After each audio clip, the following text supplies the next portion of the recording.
if it happens, then yes, I'm in the running for a few apprenticeship positions right now. I haven't heard back from all the law firms yet, so just to give you an update, I'm going to be completing my first assessment center. So we're recording this on Thursday, the 8th of February. I'm going to be completing my first assessment center on Tuesday, the 13th, and Wednesday, the 14th of February.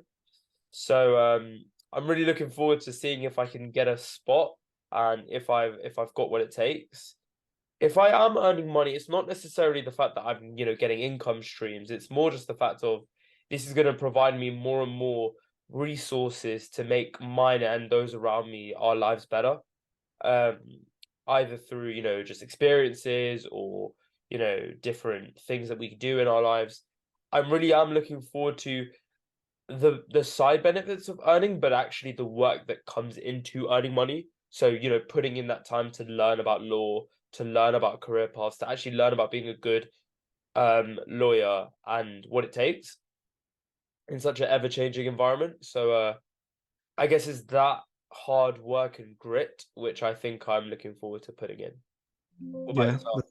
that's fair enough. You're obviously looking a little bit more like uni orientated, right? Yeah. Politics, those sort of interests. So yeah, what do you think lies for you? Well, the future lies for me. That's a question we need a psychic to answer. But I mean, I guess to focus the question on what you said regarding money, I think currently, um, I mean, with university, guess I guess for the first few months you'll just see how it goes, and then once things begin to kick off, then you'll start looking at getting a job on the side. Um, but I feel as if I can't remember the exact quote now, but it says follow your passion and money will follow, I think, pretty much.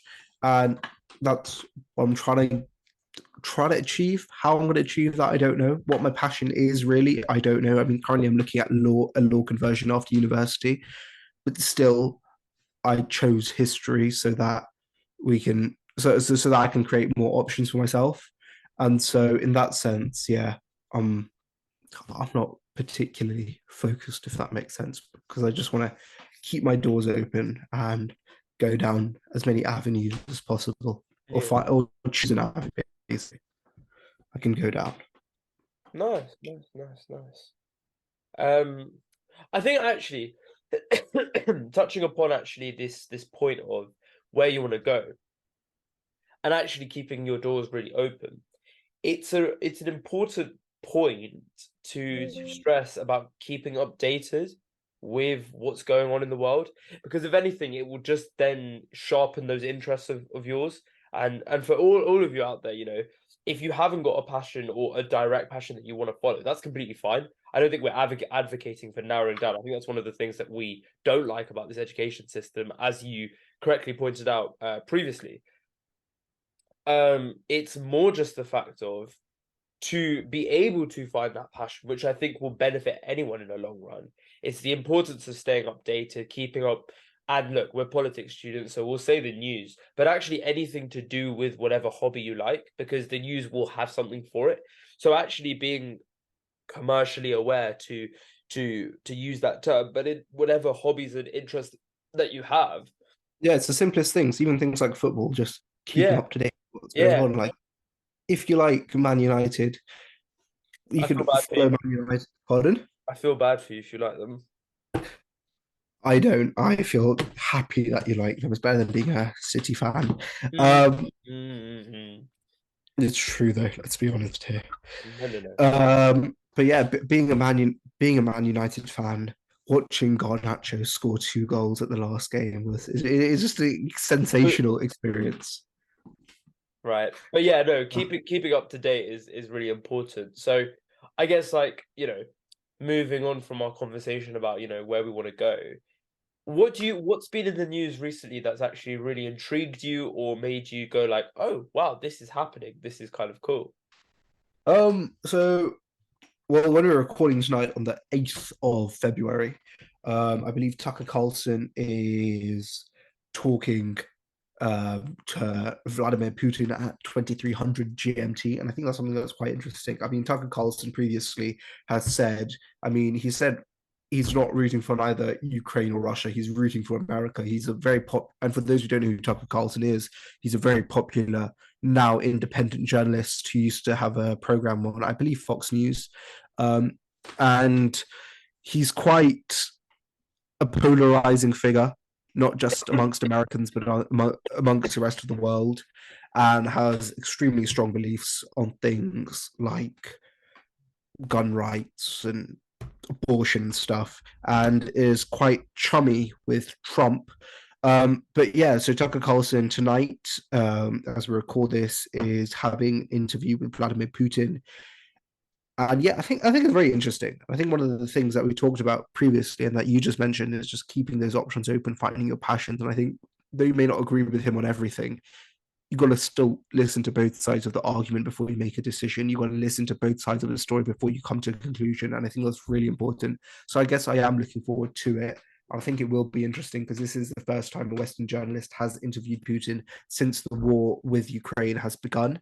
I mean, Tucker Carlson said he's the only Western journalist that's actually asked for an interview, I believe, with Putin, which is complete lies because lots of news agencies have asked for an interview with Putin. But yeah, I think that's something that I'm quite interested into listening to or currently interested in. How about yourself? Mm. Yeah, no, I'm keeping up to date with actually the more domestic politics that's going on. For example, how Labour have announced that they're not going to be, spending that 28 billion on the green plan that they have because of blaming the Conservatives for the economy crashing, essentially. And look, a general election is going to be happening this year. It's not exactly sure when, but we can tell it's probably going to be later on. George Osborne said the 14th of November. Yes, so it could be whenever, but the more important thing is we are in the lead up to it. So everything, not that whatever the government doesn't count, but especially this year for Conservative to get re-elected and or for Labour government to finally come in after a 13-year wait, it could be interesting and very what's the right word to say? Very intriguing ideas of what the parties decide to do, because whether they stick to the policies that have sort of taken us through the last 4 or 5 years, or they go for more re-election policies which might be more favorable overall but not really sticking to the ideology. So yeah, that's what I'm keeping up to date with. I'm also, I think I'm interested right now in energy and energy security and sustainable energy supplies. And it's really interesting to see what the EU is doing on that. They have a energy and security plan. So yeah, I'm really interested to see what happens with that. So I think um those are some of the things that I'm looking at, and I will keep you updated next podcast on where I've gotten with it, because for those of you that don't know, Aniruddh and I are going to Denmark next week to compete or take part, I guess is a better word, in the European Youth Parliament International Session in Vejle, Denmark. So my topic is energy security, and I'm trying to figure out where I actually stand on the issue. So researching that is really interesting. I would tell you my topic, but I don't really know what it is. Are you Um, free speech? No, you're sex trafficking. I don't really know. I can't really remember though. But Well, I can't remember what things that I'm gonna check right now. yeah. But yes, what else that's happening? Yeah, so I think what Dylan mentioned about energy security is quite interesting. I mean, everyone has so many different views on it. Um, but I think the whole energy industry as a whole is something that is going to be disrupted in the next few, well, not disrupted in the sense, but it's something that needs to change dramatically in the Yeah. next few. Yeah. I think most people know that.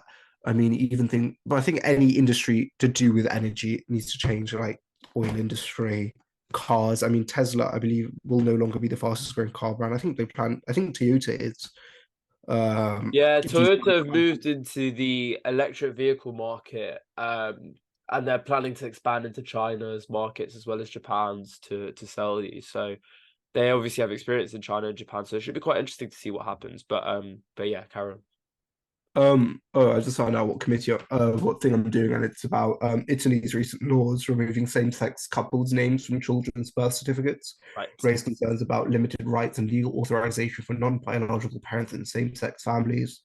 And so we're going to be drafting, I guess, a form of resolution for that to the young people of Europe in order to create a peaceful resolution that all parties agree to.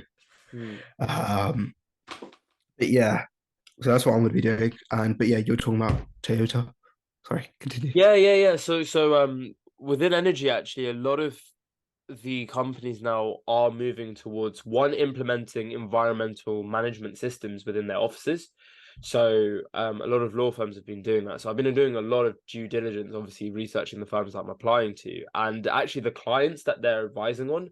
There's been a bridging of the global north and south with regards to sustainable and renewable electricity and energy supplies, which basically means that in its broadest space, obviously there are some countries with the natural resources such as oil. So we've got the Gulf countries.